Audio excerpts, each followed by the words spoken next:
Okay guys, welcome back. Real special treat to be joined by David Carey here at St Andrews. David, great to see you. Thanks for having me. Not at all, we're absolutely delighted to be joining you after you just won the qualifier up at the Fairmont St Andrews last week. It was, nearly, just about 2 weeks ago. I mean, for all the events or all the Open Championships to qualify for the 150th at St Andrews, well, what was that like?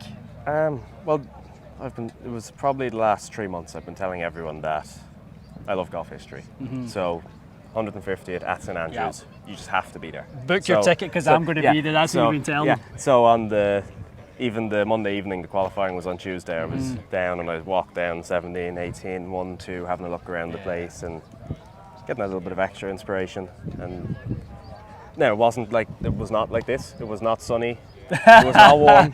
It rarely is. It was, I think I had 4 layers on, rain gear the whole day. It was wet and windy and a little bit miserable, but a normal Scottish day. I know, if there's such a thing. Eh? But it all went well, so it's good to be here. No, I mean, I think that's quite amazing that you were here, you had prepared to play here months in advance of this being here. That was already in your mindset that this was where you were going to play. Yeah. I absolutely love that. So you play, we were just chatting a little bit off camera, you play your golf, a little bit of Challenge Tour, a little bit of Alps, here, there. You spend some time in the winter over in Florida with our good friends at Orange County National, where we spend a fair bit of time on the channel. So to qualify and be out here, I mean, this is a life-changing week. Yeah, definitely, like a good week, as you know. I mean, yesterday was my first day playing here, and first time on the old course. First time on the old course. So that was exciting in itself, but I'm even more excited for the week having played it because I think it really sets up well for me. So this is a good chance to have a good week and really. Well, I mean, I'm here to get the drug, obviously. 100%. But we'll see how it goes. When we were kind of setting this up to come and chat with David and hear his story, basically the message that I had, or the kind of information I had, that you love your equipment. Yes. And you love tech. You have the GC quad. We've kind of got it right here. You're sort of a numbers guy, and you've kind of set the bag up this week in a very interesting way. We've got a couple of drivers in the bag. Yeah, I mean, if it's been out there, I've probably tried it at some point. So, yeah, I've kind of come to my own kind of bag setup. So yeah, love to run through it. Why don't we start at the head covers and work our way down to the putter? Go ahead. Let's do it. So. Hard to miss a little Bryson inspiration. So we've got LA Golf, Toronto. How long have you had that in the bag? That went in the bag in November. Right. I was fit for it in Orlando. We tried a bit of everything, but I mean, it was after a couple of swings we kind of went, okay, we've got the shaft sorted. Then it just came down to getting the head. Is this the bomber? Yeah, I mean, they're very similar. They're the same length, same shaft. Okay. It's just a difference in loft, really. Interesting. So you've got TSI 3 versus TSR. That's in the bag since yesterday. That's a new edition, Okay. And we won't dive too much into that because we're still under embargo, so we can't quite talk about that one yet. But which is going to stay in the bag? Both. I'm going to play both. Yeah. I love it. It just really comes down to the numbers. I get this one spins driver A. Driver A, the 10 degree spins in the high 2000s, low 3000s. So it's great for little chippy ones, or if I want to work it a bit more right to left because there's a bit more spin on it. And then the other one's kind of my fade driver, or as you said, if I'm kind of going to go after one, spin drops in the low 2s and I can get a little bit extra ball speed out of the less loft as well. Totally. And I was watching the range earlier on. I mean, your ball speed can get up there. 85, 86 was where I was most of the time. That's moving it. If I'm really on it, I can get in the 190s on the course, but it's that mid-80s is probably where I normally. If you can be 80s on course, and that's your kind of game or speed, I mean, I think that's, to be honest, I think that's the sweet spot in terms of having length with accuracy for a tour player. When we had COVID and the lockdowns, I tried everything. I have tried everything. Full scientist mode. So like, I've tried everything from the big Jumbo Max grips, and I was really swinging at it with them, and I was getting into the mid-90s. But like you said, it's great on a range and it's great on certain golf courses, but then there's other courses where you're actually just hitting it nearly too far to actually control it. Because you're kind of standing there going, this is carrying 330, 340. If I tow it or heel it, I actually can't keep it on the course. So, like you said, kind of mid-80 range, I can hit it up in there, but normally quite flat, pitching 300, 310. That's kind of controlled, but then you have the control to hit driver a lot, but then also be maxing out pretty much the yardage as well. And the shots I saw you hitting on the range earlier, it was a lovely kind of high right to left. It was a really, really nice flight. I do normally move it left to right, but this week, I think anyone who's seen St Andrews or played it knows you cannot miss it right. Really at all. So I'm kind of trying to hit it straight to draw for the week because I'm going to aim down the middle, and if it turns over a little, that's fine. You just don't want it to be moving the other way. Flaring out to the right. So just take that one out of play. Absolutely love it. Grips on there, you are using the Gripmaster grips. How long have you had those on? Oh, I've been using them a long time. They actually came from Podrick. Was it? Yeah, my old coach was a good friend of his, and I just hate slippy grips. And when you're playing, especially in playing Asia or somewhere humid, absolutely, it's just so. I mean, if you struggle with holding on to a club, they just stick to you. The more moisture that's involved, they just get stickier and stickier. So Velcro, especially when you have the leather glove on, it's just you can actually hear it when you take it. So they're great when you're traveling all the time. No fairway wood? Rarely. Okay. I mean, the guys at Tightest are trying to build me up one, but we'll see if it goes in the bag or not. Probably not. But yeah, I mean, the only time I ever really play a 3-wood is in the States, where you get a lot of 600-yard par 5s. Where, I mean, if I hit a drive 320, it's not that often I need a wood. Totally. So it has to be kind of soft and carry only for it to be really needed. Out here, I mean, that's you're holding my 3-iron now. That's going to pitch. That's going to pitch 250 and then get running. So it needs to be a long old hole to need a wood. To need that. So we've got the crossover, the 410 crossover, KBS Proto 95X. Anything unique about it? My clubs tend to be quite flat. Okay, how flat? Well, it works from my 60 degrees 61 lie, which is pretty flat. On standard, and it pretty much works from there. So they're pretty flat. Okay. So that's probably the most unique thing about it. And loft, that's a touch weak. Okay. It's I think it's 20 and a half. 20 and a half. So just a fraction week of that. Actually, all my lofts are a little bit unique just to get the gapping exactly right. And guys, that's the thing when it comes to equipment, that when the guys are out here working on dialing in, every club, 14 clubs, everyone has a unique role. They don't have to be a set as much as they have their individual job to do. I think for a lot of people, especially the longer irons, a 3-degree gap a lot of the time doesn't give you enough space. Correct space, So, I mean, I've got kind of 5-degree gaps in the shorter ends and then kind of 4 degrees as it gets down longer, just to try, especially because I hit it far, you've got a bigger area to cover, so you need to try and cover as wide an area as you can.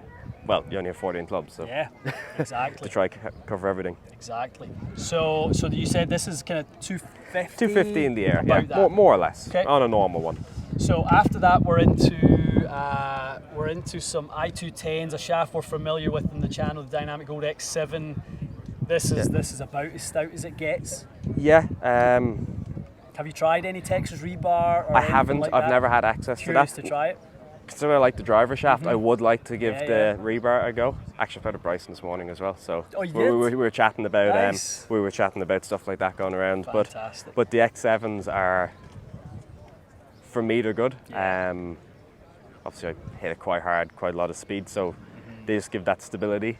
And then the I210 head works really well for me because I do hit down quite a bit. So they're kind of the widest sole in an iron that isn't fast and jumpy. Totally. I'm not going to get any real flyers or stuff out of them. So, I mean, I've played different blades and stuff, but especially when I get into kind of grainy grasses like Florida, they get a bit stuck into the grain, whereas the little wider sole just helps the turf interaction get through the ground a little bit better.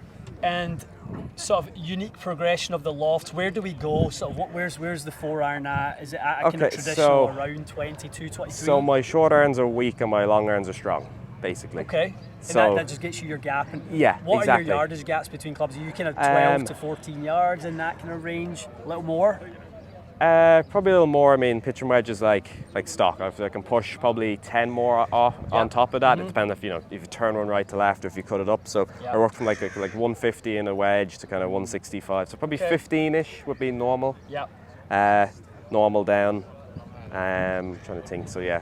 So 6 irons like 210, 5 irons 220. Gets a little bit closer in the long irons on carry, but you do get a little bit more roll then as well. So you have to kind of factor in both sides. Right.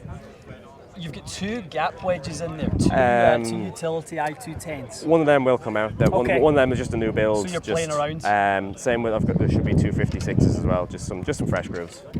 So you've got C-taper 130s in the wedges, X7s from pitching wedge the irons. Interesting, very interesting. And is that an old shaft that you played prior to X7? Yeah, exactly. And you just liked how that felt in wedges? I played C-taper for years. Yeah. Years and years and years. Basically because I'd never had access to an X7. I'd never hit one. That was basically the stiffest shaft I had hit, other than maybe a Project X, but you get a slightly softer feel out of a C-taper. The Project X tends to be quite boardy. Totally.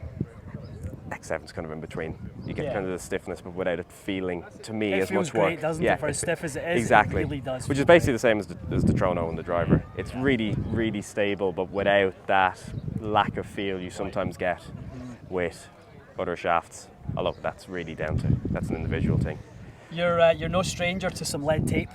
No, there's quite a lot of tape. My swing weights are very heavy in the wedges. You like them to be heavy. I think my 60's it's coming at D9 is what they measure that in the truck, which is probably about as heavy as you're going to find out here, considering, unless you've got someone with some longer clubs. Long clubs, yeah, exactly. But at standard length, that's pretty heavy. Was that just experimentation? Yeah, that was something that just gradually got heavy. Like the feel of? I like feeling the head when I'm pitching. I like knowing exactly where it is, so you can kind of, if you want to take a bit of loft off or throw in a little bit more, you can just feel exactly what's going on.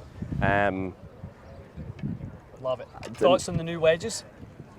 I mean, I've done a lot of testing on wedges as well, and I play the pings just because of the wet weather. The consistency from... It's quite incredible, isn't it? When you test wedge to wedge, the hydrophobicity of this versus particularly others. in the 56. Absolutely. I mean, again, lockdown was actually quite hard to get hold of some stuff over here. I think America's a little bit better than say over in Europe. There was a real shortage of different wedges and stuff, so I had been playing some other stuff. And it was really annoying me when you played on jury mornings that for 1-9 you get one flight, and then when it dried out you get a different flight completely. And so I got the new pings in, which I'd always been pinging for years, and I got the new ones in, and then it actually spun more in the wet. It was hard to get your head around that. We had to keep retesting it because we found the exact same thing. We were scratching our head as to how it can spin more. I mean, not so much in the 60 as a point where the loft starts getting a bit high with the moisture just coming up. But in the 56, I was definitely launching it a touch lower with a touch more spin, and I was kind of going, I was like, this has to go back in the bag just for the consistency. What's fascinating when you watch these things in slow-mo camera is on clubs that still spin an awful lot, but we add moisture, the first element of that is a little bit of slip up the face, and then we get that grip sensation afterwards, and that's where the higher spin rate comes from. Is a little bit of slip in the first part, then you get the grip. With the grip comes a little bit higher in the face. So you've got the glide forged in there as well. Is that forged under that tape? No, that's a 4.0. That's just simply for the 60 to have the little bit narrower sole for the tighter turf. And I play that most of the time. I like, even though a wider sole would in theory suit me a little better, I like having the wide sole in the 56, narrow sole in the 60, so you get that range of options. So then if you get into the grain, you might go with the wide sole, tight lie. You need to have that options in the wedges to kind of cover all the different lies. Totally. There's obviously a lot of Bryson influence in the bag. When did sort of he capture your attention with what he was doing with his equipment and make you think about your own game in a different way?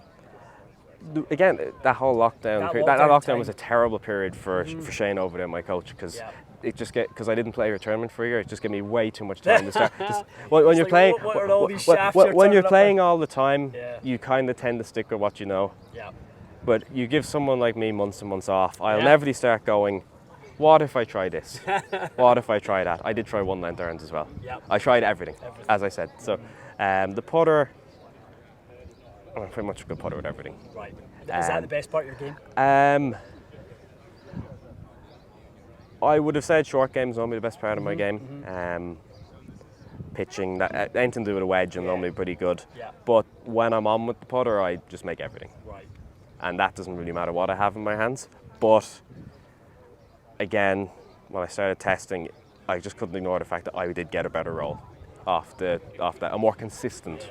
The consistency and the kind of launch and spin numbers off the sick head were just good. Did you do the fitting with the sick guys down at Orange County on the Quintic down there? No. I just got this was something I was chatting to them on the phone, and they just built one up, and then with Shane, my coach, we just kind of tweaked the loft and lie to just kind of get it exactly right, and kind of rudimentary slow-mo on a phone some of the time, as opposed to, but you can still kind of start seeing, and then you can see the behavior, a little bit of the GC quad as well. Yep. Just you start getting the whole picture, and you start kind of going, like, you just kind of hit putts and start going, that's just really consistent, and it definitely helps speed on that longer range. You get less kind of jump or skid.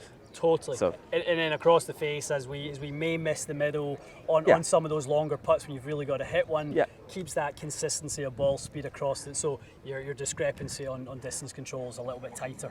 Which will certainly come into play this week, 100%. Given that I've been practicing up to 50, 60 yard putts, which there is a point where it actually just gets hard to hit a putter as far as you need it to go. Yeah. And you're obviously using the longer putter and stuff like that as well. Does that get its own challenges? It's definitely a little bit of a challenge when you have a really long one, because if you're a normal putter, you just put a little bit of wrist in to give it a bit more of a hit. Extra. But I find my speed's better with that, simply because you can't actually, once you get everything set up, you just rock back and through, and my acceleration on Sam is more consistent. So I mean, everything has been tested, and there's a reason behind this, even if sometimes people look at me a bit like, what is going on? You'd be the player. I wouldn't be looking at you like that. I'd be looking at your bag going, he knows what he's doing. He knows what he's up to. There's enough giveaways in there. Sometimes. Other times I try something, think it's great, and then a month later I go, maybe that wasn't the best idea. Enough information to be dangerous. What about golf ball? What's your golf ball choice? Left dash, 1X. Okay. How long has that one been in the bag? Again, probably since it came out, basically. I was I've played a few different balls depending on what manufacturer I was with at the time, but the old 1X used to be good for me, and then when they swapped them over, all of a sudden it wasn't so good, and the compression of the one is a little soft. I started losing ball speed. At your swing speed, you would. I mean, when we were trying out the new driver you don't want to talk about, like, he went in and grabbed a few left dashes just to finalise everything, and you straight away get that extra kind of probably two and a bit, which is worth, it's worth 5 or 6 yards, especially with a little bit of lower spin as well, and then in the wind as well, particularly in the wind, like, you get way less kind of climb and float out of a wedge or an iron into a breeze. Solid flight, cross breezes, exactly. It's a bit more of a stable ball. So for me, that fits into me perfectly.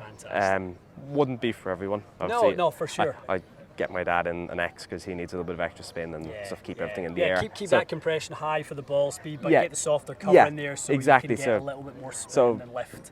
But definitely if you're kind of a higher speed guy, I think the left dash is definitely one of the best.